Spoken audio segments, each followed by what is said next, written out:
I'm gonna have to make it again. I don't know, maybe I'm gonna be away from it for a little bit. I need to go find the hiking trail.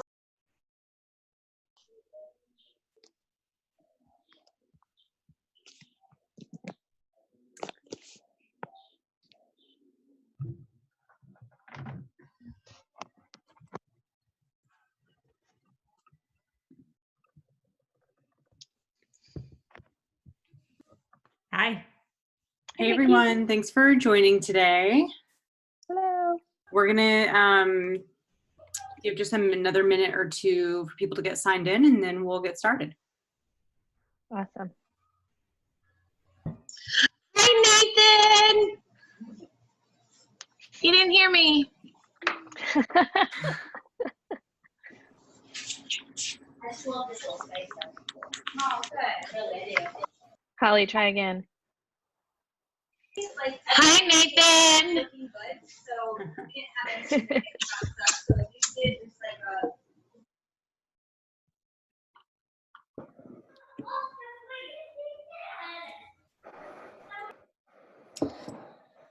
All right. Should we go ahead and get going? Let's see. Awesome. So welcome everyone to, I don't even know which number social hour this is, like our 5th or so, maybe 6th social hour. I'm Lisa Tevis and I am the hotel marketing manager at Triple Seat. And we have been hosting these for the last few weeks just to connect everyone in the community, get our customers and any of their fellow industry folks together to talk about what's been going on with the coronavirus. And in the last couple of weeks, we've been focusing a lot more on just like what's going on with reopening strategies and what people are doing, what people are seeing, what questions they have, and kind of just all coming together to figure out what the best step forward is and share ideas. So with that, I'll let Rachel introduce herself and then anyone else from Triple Seat that's on the call. Yeah, hi, I'm Rachel and I'm the event manager here at Triple Seat. So I'll be helping Lisa move the conversation along. Hi guys, I'm Leita. I'm the VP of Marketing at Triple Seat, and I'm really excited for you guys to join us today. Hi, I'm Azure. I'm the content marketing director for Triple C, and I'm here in Brooklyn, New York. I'm Rachel. I'm the marketing coordinator at Triple C. I'm outside of Boston. I think that's everyone. Yeah, I think that's all of us. The smaller crowd today. Yeah. Cool. So on that note, we've been kicking these off with some polls. And for the last couple of weeks, we've just kind of been tracking for the folks that are joining this call, and then we've sent this out to some other customers via email. Just to get a feel for what your plan for reopening is, like when is that happening? Is it happening now? What your new expected capacity is. So kind of like, how are you planning for that? Are you planning for just 25% or 50%? Are you not really sure right now? And then the last question is around if you're actually still doing pickup and delivery, if that's something that your restaurant or venue was doing, if you're continuing that along with opening, or if you guys have stopped or are just sticking with pickup and delivery for now.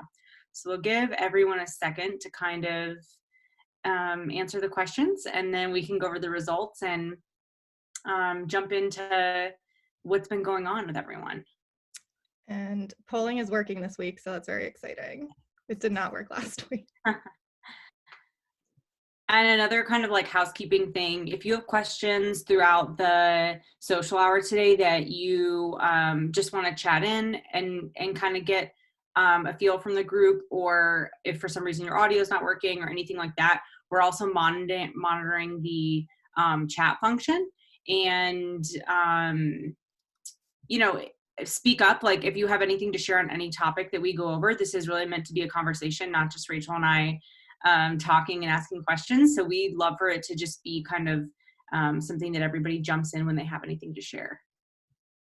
All right, and then I can share the results from the poll. So it's a lot, about like 31% of you reopened, and about the same amount still don't know, but it looks like every week we just see more and more people reopening, which is a nice sign. And then a lot of you are reopening at 50% capacity, which is good. And continuing to do delivery pickup options. Awesome. Very cool. So for anyone who's on the call, who's either recently reopened or who's been opened for any number of weeks, can you guys share how it's going? Or if you're thinking about reopening, any questions you have that you kind of want to pose to the group? I can share. Hi, I'm Lena, and I am from Dallas, Texas. And we have two restaurant concepts. We have Crew Wine Bar, which is tiny, about 1,500 square feet, 2,000 square feet. And then our bigger Italian restaurants, Princi Italia. So we have been open at 25%. Starting Friday, we'll be open 50%. To be honest, it doesn't really make that much of a difference because we still have to do the 6 feet in between tables. And looking at our floor plan, it's not going to make that much of a difference. What has helped a lot is a lot of our landlords have allowed us to extend our patios out, and we have been moving our tables from inside to the outside during whenever we're serving. So that way, before we only had 8 tables on the patio, now we're able to have 12. Wow. So that's helped out a lot to offset the limitations inside. That's awesome. Yeah, I was actually reading an Eater article today that was interesting, talking about the different capacities and how even opening up at 25% capacity for some restaurants doesn't necessarily make sense because, like you had mentioned, their spaces are smaller. And so at that point, it's like not that many folks to even serve. And it's really nice. So the topic today was going to be reopening and also like reopening or being open for the first Memorial Day weekend with things being so different, like the new normal. So with that in mind, also, like, how is everybody thinking about Memorial Day weekend? Is it changing anything for what you're doing? Do you guys have special menus, or are you doing any special offers, or are people hesitant? What's the consensus?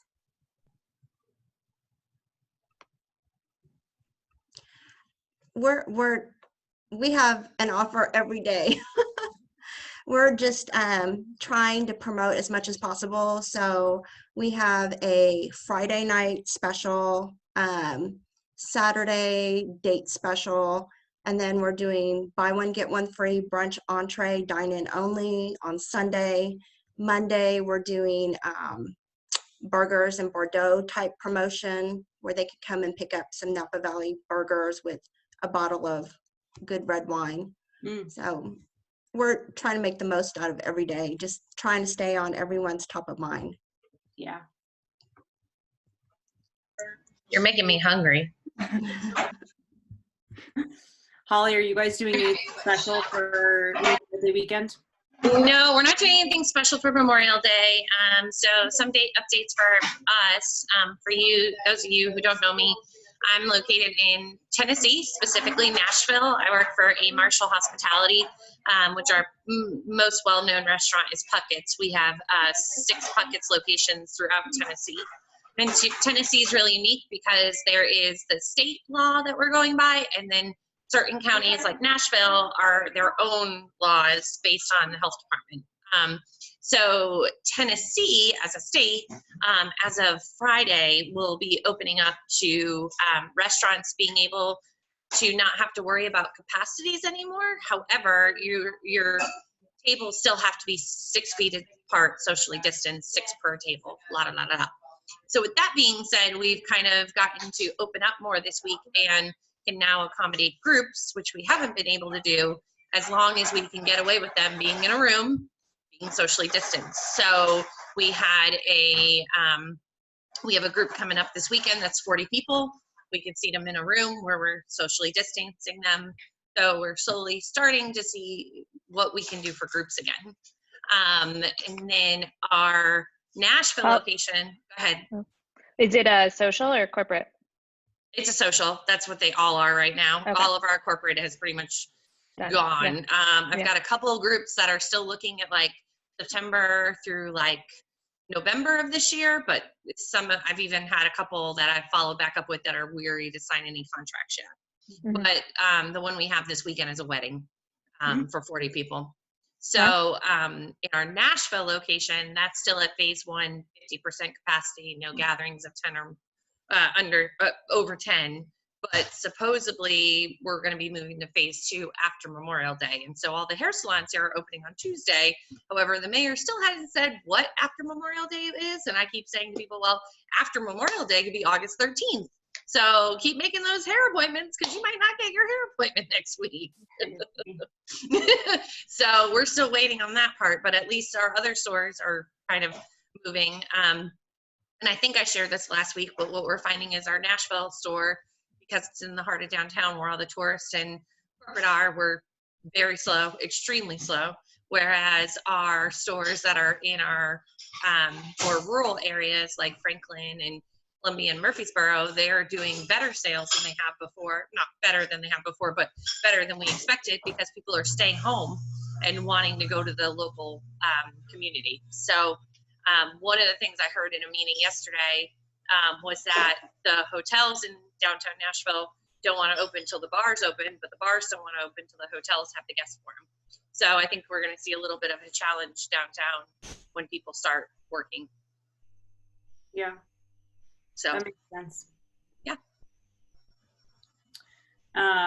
So Rachel and I were kind of like doing some prepping for this call today, and we were looking up some interesting things that people are doing to kind of help like with reopening in general, but like probably definitely applicable this weekend because at least I'm located in Atlanta, Georgia, and at least here in Georgia, really similar to Tennessee, like everything outside of the cities seems like somewhat back to normal, obviously within the restrictions. But then within the actual city of Atlanta, a lot of places are much more hesitant or like are really gauging what customers are saying based on social media outreach and emails and that sort of thing. But I kind of feel like this weekend might be a tipping point with people willing to venture out and just try to safely, have some sort of holiday weekend.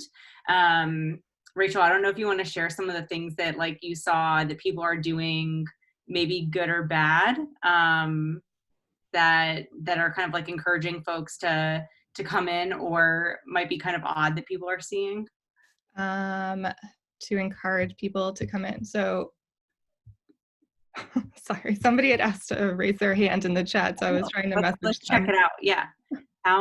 Okay, let's see. How many square feet is the room that you're hosting the 40-person wedding in? that's a wonderful idea. I have no idea. I know we can usually seat 60 in the room, so I have no idea. What we actually, when I talked to my director, he said, we're putting capacities out the window right now. If a room can normally hold 300, it's not about doing 150. It's about what we can do with the best social distance. So I will find that out for you, though. Just give me a little bit. Yeah, there's some cool tools that are out there that are helping with floor plans and like being able to figure out the most creative approach based on your space and your capacity, that we've seen kind of coming across like some of the research for blogs and stuff. Okay, so for do's and don'ts, so we saw a couple of things this week that we were like, people should definitely not do that, or that is really weird. Did anybody see the Eater article about the masks with a food hole in them? Yeah. That was very creepy looking. And then I know for like events too, I've been reading a lot of blogs where they want to do like clear masks or masks that have like. Well, that's for sign language though, isn't it? Or for hearing impaired? Yeah, I thought there was a purpose. It's also just because you can't, I think we were talking about this on the last call, you can't like tell a lot of emotion or like how people Right. are talking like through just their eyes. So I think like masks can get like a little creepy because you want to keep these experiences like a little more human too, and like not overly sanitized. It was a term that I saw in an article, which I was like, that's true, because people aren't going to want to venture out if it's scary. Yeah. I feel like we're we're doing the pages of Us Weekly with do's and don'ts, like outfit do's and don'ts, but it's Yeah. like the restaurant version. Here we go. If Yeah. they make people wear those masks where it's got the hole for eating, there's no way I'm ever going on a blind date at a restaurant again. Oh my God. Yeah. It's gotta be like awkward. And there's just so many things that people are trying to figure out too. Like, when do they take their masks off? When do they keep them on? That sort of thing.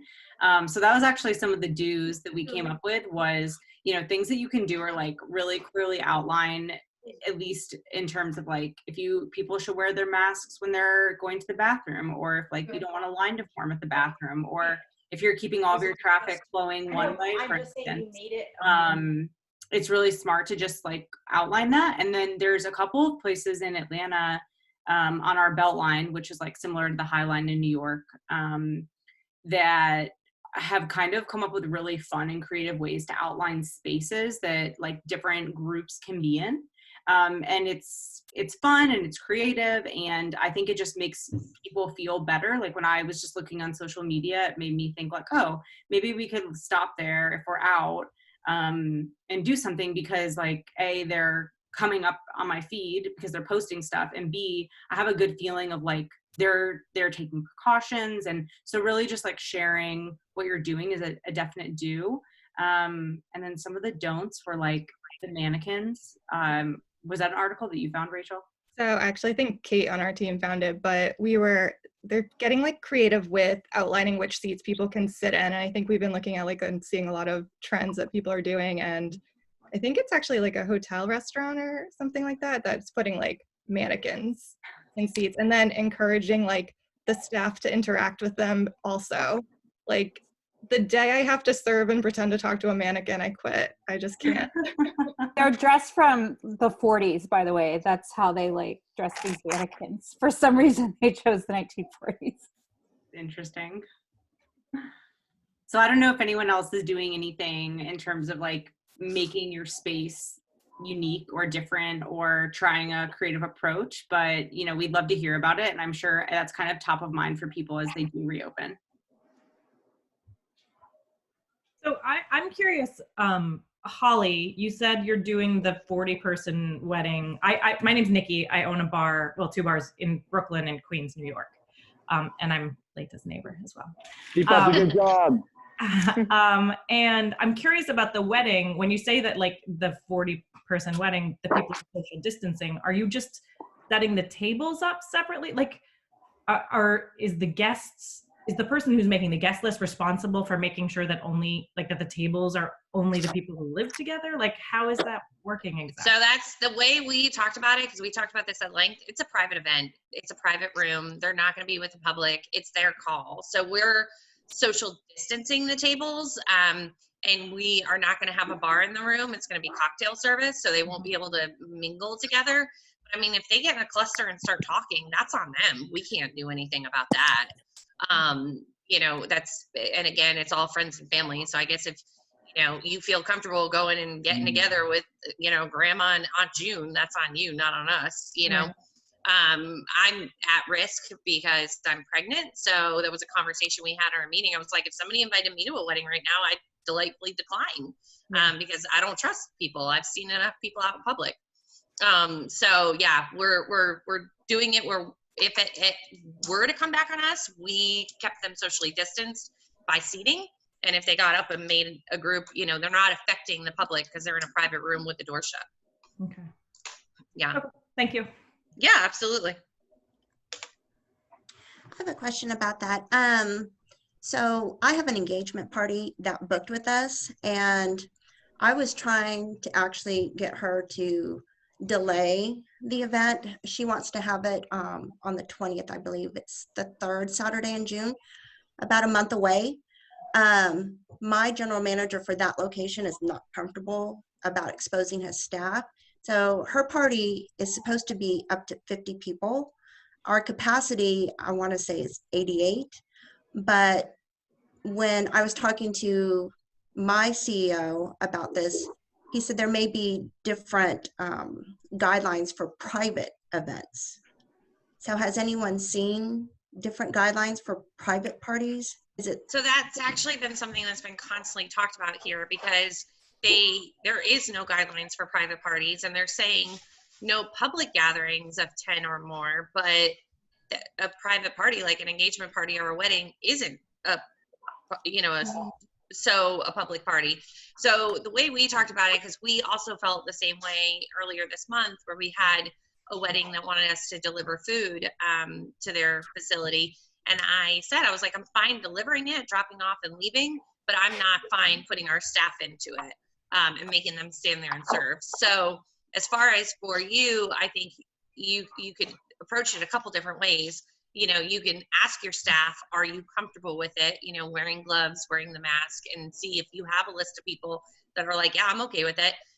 Personally, I think my Nashville staff right now would do anything I asked them if it meant they get a 21% gratuity, because they're not making any money right now. So, you could look at it that way, or you could just do like we did and say, we're not comfortable doing this, so we can, here's another option. Or if you don't have another option like offsite catering, you could just say, unfortunately, at this time, based on the protocols, and we always put it back on the government and the health department. It's not us, it's the government and the health department mandates that we're following. But I can't find anywhere, and I've done tons of searching, where it has anything about venues for any of our locations. It's restaurants, it's retail, it's churches. This week we're opening amusement parks, which again would not get on a roller coaster right now if you ask me to. But there's no like venues. Holly, I have a question. This is Catherine. I'm based in Los Angeles. What does your food service look like for this private event that you're hosting? And can you elaborate a little bit more on the protocols that you've set forth with your staff? Yeah, so this one is actually going to be a buffet, but we are setting it up where we are putting X's on the floor, so the guests are staying 6 feet apart on the buffet, and we're going to have servers there serving the food in masks and gloves. Got it. And then tableside service, is your staff still like clearing tables, and you had mentioned drink service? Yep, all that, but again, always in masks and gloves. Got it. Cool. Okay. Thank you. Yeah.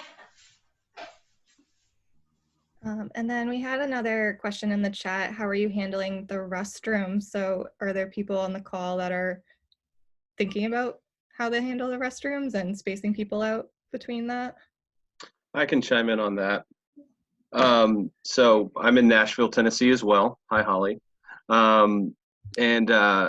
So we're kind of approaching the bathrooms in a very different way. Our bathrooms are not huge, first of all.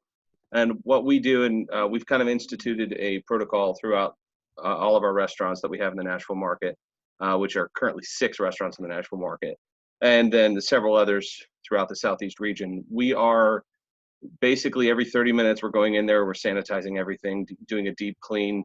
We have extra managers on every shift just to be able to go and sanitize between table seatings, sanitize front doors, handles, and anything that's a touch service gets sanitized every 30 minutes with an alcohol-based solution. So that's how we're kind of taking those steps to try to ensure public safety leading up to and throughout dinner service and lunch service. I went out to True Foods over the weekend for dinner. And I gotta say, I don't know if they're a Triple C customer. If they're not, let's get them on it. But they are amazing with their sanitation, what they're doing. But what they did with the bathrooms is they had a sticker on the bathroom door that said, based on social distance, 1 person in at a time, even though it was a 3-staller. And then they had like stickers on the floor, 6 feet distance. So if there was a line for it, you knew where to stand. And I thought that was really cool, because a lot of us have those really small bathrooms. Yeah, I was gonna say the same thing, and like this might be kind of weird, but Nathan, like with your team, like I don't know if like they've come up with like a fun name for themselves. Like sanitation crew isn't like really that sexy, but like some kind of fun name. But I feel like even promoting that sort of thing and like showing that you have the spacing, whether it's in like customer emails or on social or whatever, is just like a great way to let people know what you are doing, because if they haven't come in yet, they won't know. But like once they're there, kind of like Holly's reaction to to True Food is like, oh, cool, well, this is so great. And then other folks too can see like, this is what's working for me. But bathrooms are hard because a lot of restaurants are so small and they basically have like a little hallway where people like can cluster and stand, but clearly marking out. And I feel like a lot of places that are doing like to go, like coffee shops and that sort of thing, will kind of have that too. It's like, as you wait in line to get up to the register to pay, you know. And then another question I had for people who are open and have kind of been doing this for a week or more, how's like the payments working? Are people still comfortable with like handing over their cards, or are people just doing, bringing like the actual machines to the tables and letting guests take care of that themselves? And is anyone running into any issues with like cash and that kind of thing? We haven't had any issues, and it's funny because now that I'm venturing out a little bit more, I can't tell you how many people have held my card in the past week. So it's one of the things I thought is really cool that I wanted to share that we're doing at our Deacon's, which is our steakhouse, is we bought blue and black gloves. And so at each step of service, the gloves change color.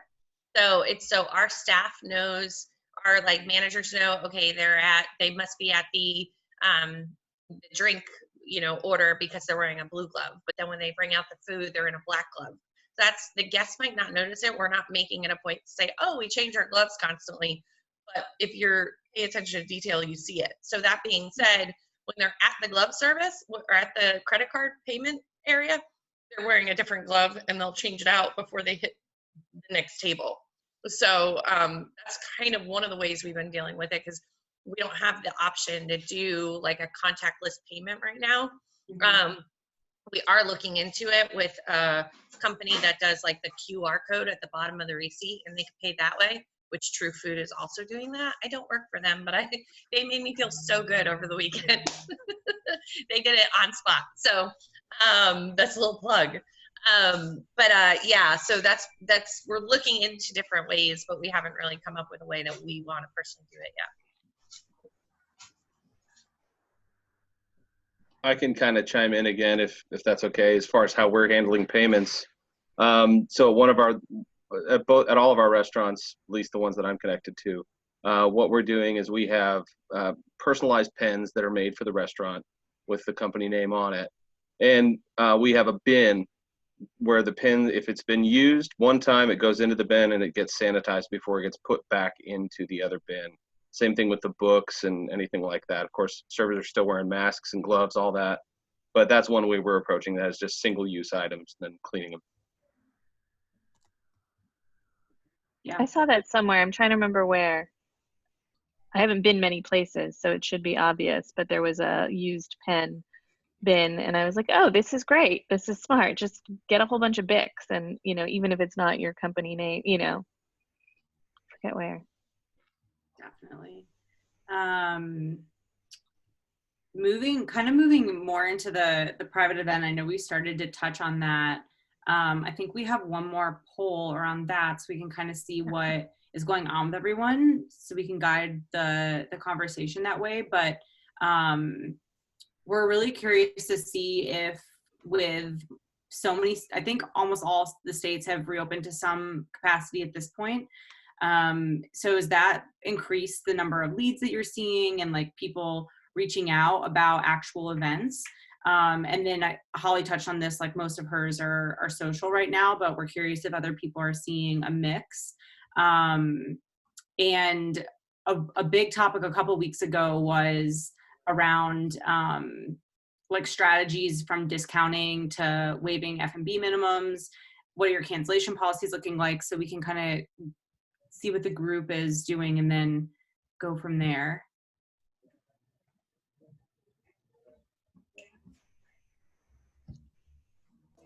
And if you have any questions for the group on the topic of like private events more so than just general dining, definitely throw them into the chat as well, or go ahead and share. Yeah, so at Etch and Char restaurants here in Nashville, we have started to see an uptick on the social inquiries, which is great. I got an inquiry this morning for mid-August wedding reception for 35 people, which I was like, yes, please book, please book, please book. I got that lead too, Whitney. You did? Well, I think she's going to go with us. Sorry. Good. Love you. Mean it. I love it because you know I'd send it to you anyway. Still love you. Mean it. So we had basically before reopening, we had kind of sat down and been like, okay, so here's where our minimums were before. And now we need to almost kind of slash them in half, which has been pretty good. People seem to be very receptive, and I'm also letting them know that this is a discount off of our standard prices, that this is something that we're kind of offering through Labor Day and just trying to see where the market's going to come back. But we have seen a good bit, which I'm grateful for. Nothing corporate yet, but I think, I don't know, they're just still scared, which I'm like, don't be afraid. It'll be fine. We're taking all the precautions. We're trying not to kill you. It's our goal. So anyways, that's kind of what we're doing. Yeah. Oh, go ahead, I Mario. have a question. Sure. Wait, did she freeze? Just freeze. We'll give her a second. Sorry, mine froze as soon as I started talking. Go ahead. We can hear you again. Okay.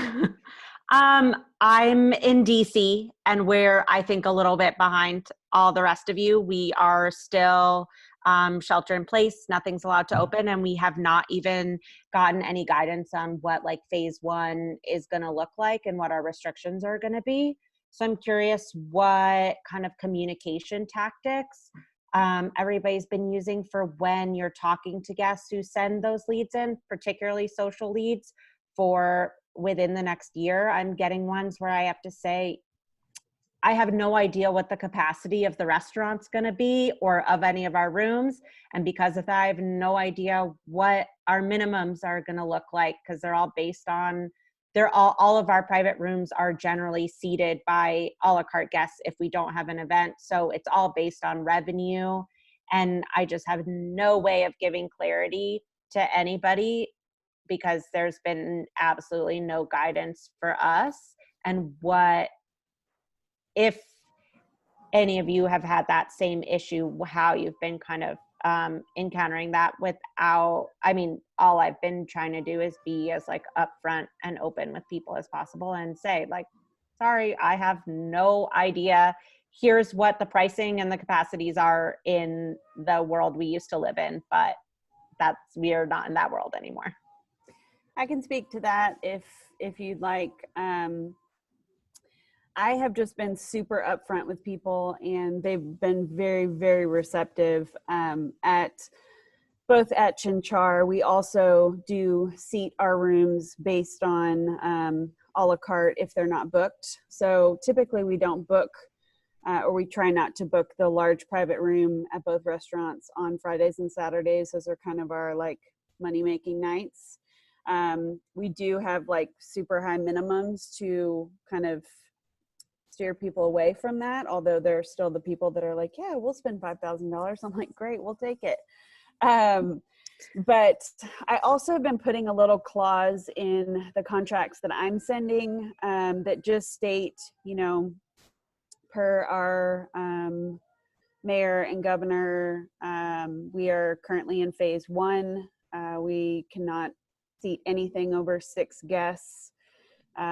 This may or may not change before your event date. If it does change, great. If it doesn't change, we will be in contact with you to let you know. And we're also being really, really flexible on the cancellation fees, just because we'd rather book the space and have it set empty. But we're only offering our discounts right now through September, because we want to kind of see what happens in the next few months. If we need to extend it, we will. But anyone who's inquiring at this point for next year, we're just letting them know this is what our current minimums are. Mm-hmm. If we end up losing some money because the space is booked and we miss out on some walk-in revenue or vice versa, we're just kind of taking that right now, just because it's so unknown if you're going to get anything. I'd rather have the room booked than it set empty. So hope that helps. I have a question for the group. I know there's a lot of restaurants on here. Is there anybody else who's more on the bar side of things that's open right now? Well, I'll just ask my question, and then if anybody is, they can chime in. So I'm trying to think of my businesses are just straight bars. So I'm trying to figure out if we have reduced capacity, like how am I going to make sure that the people that are in my bar are spending enough money to make it worth them staying? So one of the things that I was thinking about is maybe there's a way to like pre-reserve a bar stool. Like I have, whatever, if I have 20 bar stools allowed in the space, you prepay or pre-reserve, and there's a minimum per hour or for the night or whatever. But because I just have like straight up bars, I've never done open table. I don't know how any of those services work. And I feel like there might be a way, because I know I have made like reservations before where I have to put my credit card in when I make the reservation somewhere. So like what kind of percentage do those companies take? And, has anybody thought about an idea like this? Is this something that anybody else has kicked around? So just want to put it out there. So I don't know about the open table type of thing, but just to give you a little heads up with how Nashville is in Tennessee, when we went through first phase, bars were not allowed to open. Like even if we had a bar in our restaurant, we can't seat at it. Okay. With the state, this new phase that we're going into, the state is allowing bar seating. However, it still has to be 6 feet apart.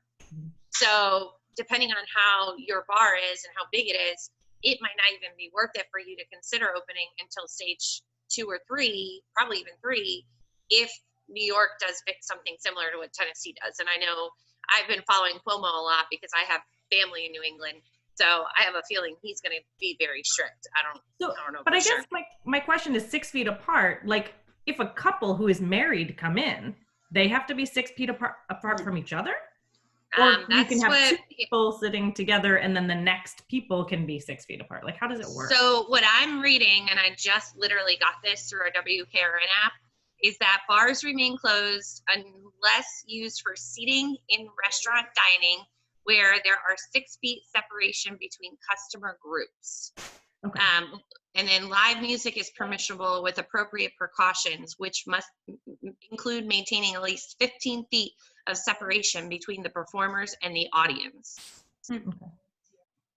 So that'll be interesting. And it does say that large non-contact attractions and venues, including concerts and performance venues, amusement and water parks, auditoriums, theaters, dinner theaters, zoos, and large museums will also be able to open.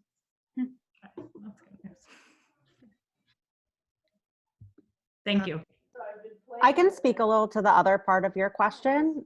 I would definitely recommend not using open table for that purpose. If that's something you move forward with, open table fees compared to the other similar services are astronomical. And it's because the pro of open table is they have such a big reach, and that is like a marketing use. Mm-hmm. So if you're trying to use it to like get your name to as many people as possible, that's really what open table's for. And it doesn't sound like that's what you would need it for. So definitely I would steer clear of them. I'm not sure I don't know if they're in New York, but I've had a great experience with Talk for that. Talk also has been like, in terms of this situation, extremely generous, like waiving fees.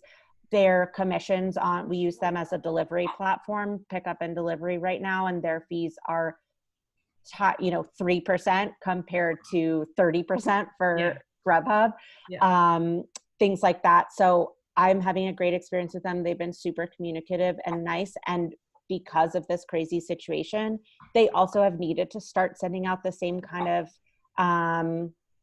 marketing emails as Open Table. So I feel like it's not even quite as much of a sell to be on Open Table for that. I think in New York, I've used Talk is available in New York. Yeah, Resi. Yeah, too. they've merged with Resi. I moved out of New York too long ago, so it was still separate. I did not have as great a time with them, but it's a whole new team, so it could be totally different, and I can't really speak to that. for now. I feel like Nikki Talk is something that would be interesting for you to look at. Okay. I great. put a link to Talk in the chat. They're also a partner of Triple C. Okay, great.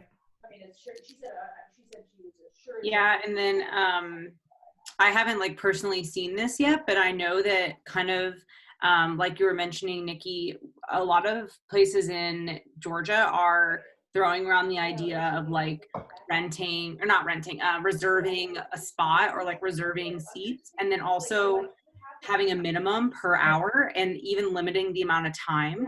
So like depending on what day of the week it is, like they might only say like you have to make a reservation and then you can only stay for like an hour and a half for at most or something like that. So they're able to like, you know, turn it over. Make sure that they're getting, make sure that they're getting like different folks in.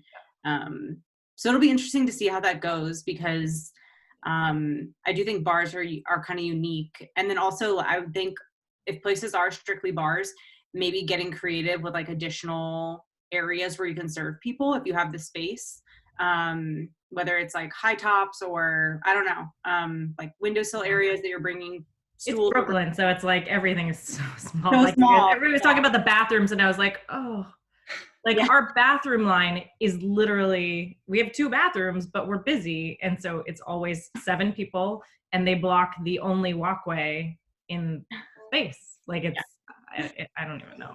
Nikki, do your bars have patio areas?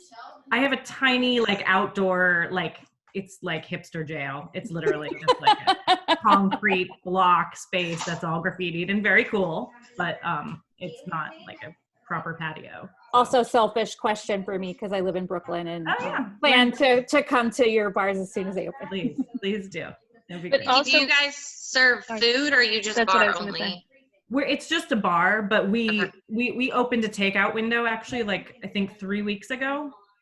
And you have to have real food to do that. So we literally have like a hot dog roller, and we're selling hot dogs and it's like freezer pouches, like it's like grown up go-go squeeze basically with like frozen drinks in it. So, and people love them. It's like very kitschy and people are super into it. Sounds amazing to me.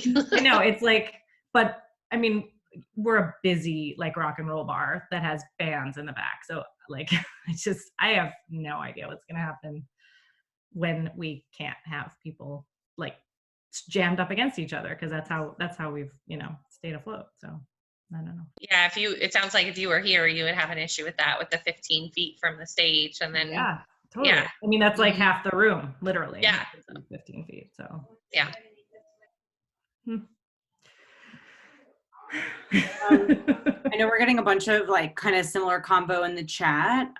Is there anything, Maz, that you see that? So I think this was a good one to ask the group. So has anyone thought of creating a waiver or accountability for future private events regarding social distancing to protect restaurants? So anybody who's open, have you guys done anything with your contracts of putting in like maybe a waiver or changing your limitation of liability clauses? We've added and updated our force majeure, which we talked about a couple of weeks ago. But as far as a liability waiver, we haven't really talked about it. Again, I think it's more because it's a private event versus a public event. So if they decide to pass COVID to Grandma June, that's on them, not us. But yeah, it's not something that's been brought up in any of our conversations. I don't know about Nathan and Whitney since they've been open, if they've had that. No, it doesn't look like it. And then are people still offering alcohol for curbside and takeout restaurants that are open? So are you still being allowed to do that? Yeah. I think. Nashville, I think it just extended to like July 31st, I think. So we can still do that. It might have been the state that did it. I can't remember which one, but one of them is still July 31st right now. I wish they would just keep it because I think people really like it.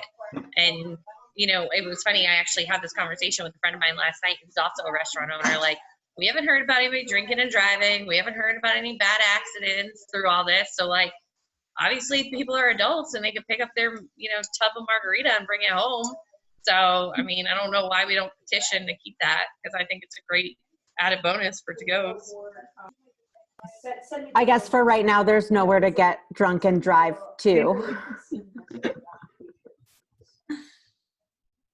I think some people have become really creative with their alcohol to-go offerings too. I mean, obviously on Cinco de Mayo, there was a ton of to-go margarita kits locally, Nikki and I know about, but then I think people have had fun with it, and it's an interesting way. And obviously you can kind of keep similar margins, I think, when you're doing that. So it's, yeah, it'd be great if they extended it, right? Yeah, they're definitely still doing that in Atlanta. And I didn't realize for the longest time that it, at least here, I believe, was only supposed to be beer and wine. And so like a lot of places were like making small batch cocktails and selling that to go too. And we were buying them, margaritas, and there were like mojitos and a bunch of really cool things. And kind of to Holly's point, like we're trying to stick to our neighborhood as much as possible. So a lot of times we're actually like walking to pick it up, and that seems like a pretty safe option as well. We are indulging on them on the way home, but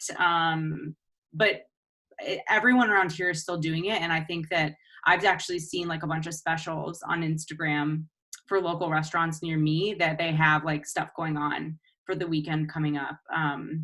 And I think that we have something coming out about this, but another cool idea for the weekend too, depending on like what your offerings are being able to kind of like cater or like have to-go offerings for micro parties. So like parties of like 10 or so, or like under 30 people, but having like a special for that where it's kind of like the kits we've talked about before that do so well. It seems like for any sort of holiday, people want to do something like a little bit out of the norm. And so if you're offering that, it seems to be a pretty big hit. Let's see if there's any other questions that we can throw out there. Are there any other questions anyone has for the group around like reopening or anything with private events? I have another quick question. So I'm fortunate enough to have private event spaces within a restaurant, but also a very large wedding venue next door, which obviously is the one that we're struggling with the most. I'm trying to reconceptualize a bit, but I guess I'm just wondering, traditionally in our restaurants, we do a family style service, but we have also, have the ability to do plated meals. Buffet is really not the norm for us. Are you guys that are open and doing private events, are you only offering buffet service, or have you sort of reformatted what your private event menus look like? I actually just had a meeting on Monday with my GM of our steakhouse on how we might do family style moving forward. And one of the things we talked about is still offering it, but when the plate comes out, it's got the two sides already on it. And then we have the servers serve the protein. They can still have one of each if they want, but it's better than them touching each other's tongs. So that way we can still do the family style service, but just recreate it a little bit. We'll probably, we do a family style first course, which is 2 salads. I think with that, we're going to change it to plated. And then we don't know about our pastries yet. We'll probably do the same thing with pastries, which is do plated versus family style, but maybe only give one option, where our normal plated dinner, they get 2 options for dessert. So just kind of recreating it a little bit that way, where there's little less of an option, but they can still have that experience, and you're not overloading your kitchen with a plated for 60 or 80 people or more. And with that that sort of like French service style, are you increasing your staffing for those events? Because obviously that's going to take longer to serve your guests. Yeah, I think we're going to have to. We're just going to kind of play around with it and see the first couple of times we do it. That particular restaurant is very corporate, so we're not. My next event, I don't think is on the books till like August right now for there. So we're just gonna maybe have an extra person on hand the first time we do it, and then see from there. We already have a standard of anything under 20 gets 2 people. Anything over 20, we add a staff member for every 15 guests, I think it is. So I think we normally have it staffed a little heavy anyway already for what we normally do family style. So we're just gonna play around with it. Yeah, And we've always for got sure. managers on hand that can help out if, you know, in the beginning as well. Totally. And then I have another question for maybe some of those that are not reopened yet. We've sort of taken the approach on being as flexible as possible with rescheduling, especially in our wedding venue. But that means that we're seeing, you know, majority of our 2020 business be pushed to 2021. I'm starting to get people that have early on they rescheduled, let's say from April to, you know, October. But in LA, we are having a rather strict reopening process, and they're now wanting to postpone again or cancel altogether. And I'm running into the sort of like the force majeure clause on speculation, on forecasting, and how you guys have maybe been, you know, it's someone's wedding, so it's not like just a corporate event where they could put that money towards something else. So we've been a little bit soft, I think, with our restrictions, but it's starting to get like, where do you draw the line, and how far out are you guys sort of saying like, we're not accepting cancellations at that point, or we're not postponing any further out from this month?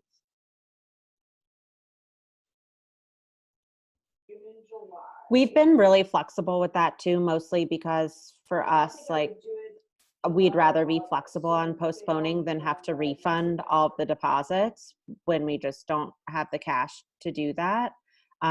So in that case, like, my instructions from my boss was just like, let them push back as much as possible and avoid refunding as much as possible.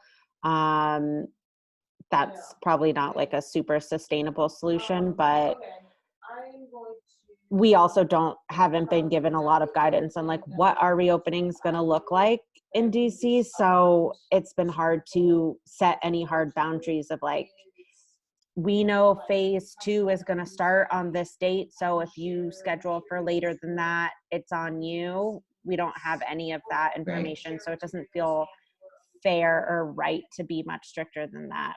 Yeah, also. I think we're running into that too. I just had a call most recently with a couple that pushed to October, and now they want to get refunded for everything and sort of revisit the whole, you know, the whole topic at a later date. And so technically they are canceling. They would owe, you know, 25 to 45%.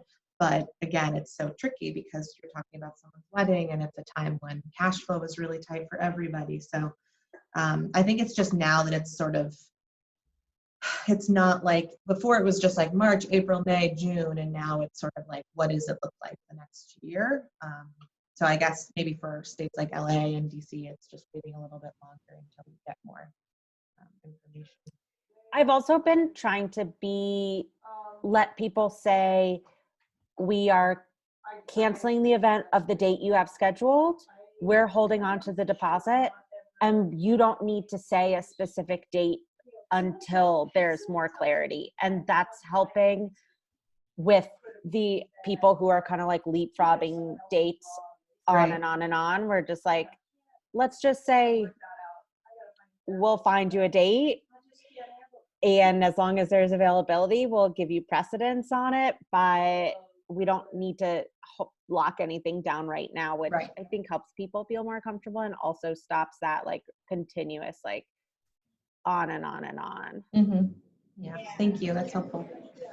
Catherine, one of the things we've done for a couple clients, when this first all hit, we were telling them like as long as they rebooked within 2020, we wouldn't like take a cancellation fee or anything like that. And then we're finding that a lot of corporate groups are actually moving in next year. So for a couple of them, what we did was we still charged a deposit, but we gave it back to them in a gift card. Mm-hmm. So that way they're like, we're still getting the money now when we need it. And then they can use it again, you know, in the future when Right. they're ready. So, I mean, if, you know, you were saying this particular couple, I've heard of a lot of people actually calling their weddings off right now because they're Right. realizing once they're quarantined, they don't like each other enough to marry each other. So, you know, that might be another reason that they're relooking at it. Yeah. It's really the weddings that we're struggling with because Viviana is a wedding venue. We do, I would say, average 250 people is like on the small side. And, you know, you're talking about people that want to have 400 or 500 person weddings. So the idea of being like, this might not happen in the next year is a real possibility. Obviously, from a business standpoint, we want to have a venue to welcome everybody back in when they are ready to get married. So it's that fine line of not jeopardizing the business, but also being compassionate towards these couples. But yeah, I would say that's really where I'm struggling the most in terms of how to navigate where we draw the line. But I think we're supposed to get some more guidelines in the next couple weeks here in LA. So I'm just sort of holding my breath until then. I think the gift certificate option that Holly highlighted, and we've heard, I think Marissa from Zuma, who was on the call earlier, they do that as well. They've been giving the gifts or the deposit back in the form of a gift certificate, hoping, they'll obviously come back. And they've even been adding like another $250 gift certificate on top of it to come just spend and dine in the restaurant when things are back as a measure of good faith. Obviously with a wedding venue, you're dealing with a different, but I don't know if because it's a partner property, you can do that with your other venue maybe. I don't know. Yeah, we're definitely thinking about it. It's more just like we're talking like, $60,000 have been paid in deposits. And that's like someone needs that cash flow right now. And especially if they're postponing their wedding for another year. But on the flip side, from a business perspective, that we're not in breach of our contract. We haven't breached the force majeure policy. We're speculating that we might not be able to host an event in May of 2021. So that's where we're getting a lot of pushback on. And I was just curious if anybody else was in that sort of realm and have had to deal with you're also running into the fact that people have already booked out its wedding, so 2021, so there's limited options at that point. Exactly. Yeah, it's been tricky. This is Kelly from Zuma. I'm just gonna pop in. So I will say that in the past week and a half that we've started to see some of our corporate clients that we already agreed to extend their cancellations forward, that now they're getting a little bit more stringent from their corporation saying, we just actually want our money back. So there's a little bit of that that's coming forward that we're probably not going to be able to avoid because it's like from a corporate perspective. So it's not just like from a one-off where it's like, we know we're going to have this again. It's like, we just would rather have our money back and we'll come back to you when we can. So we are starting to see that as well. Yeah.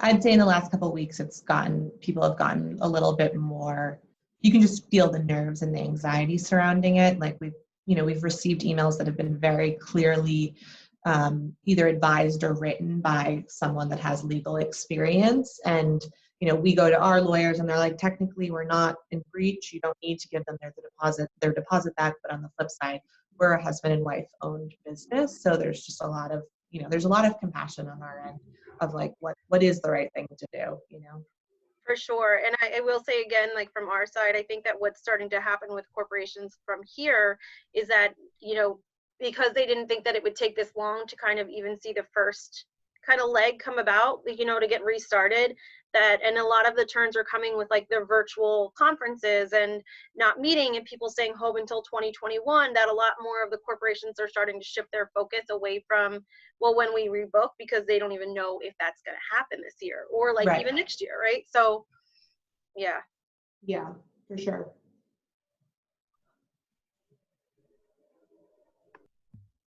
I'm on mute, sorry. We're nearing the end of our time, but I wanted to let everyone know, thank you for your time today, and to let you know that tomorrow at 3 o'clock, we have a fireside chat with Danny Meyer and Jonathan Morse, our CEO, and we hope that you can all join us and chat in questions all along. You can also send them to us when you register, so we have some available, but we're really excited, and then we'll be back regularly scheduled next week at 3:30 for this conversation with hopefully more of you opening your doors and giving us insights and sharing them. So thanks again, everyone. Awesome. Thanks, guys. Thank you so much. Thank you.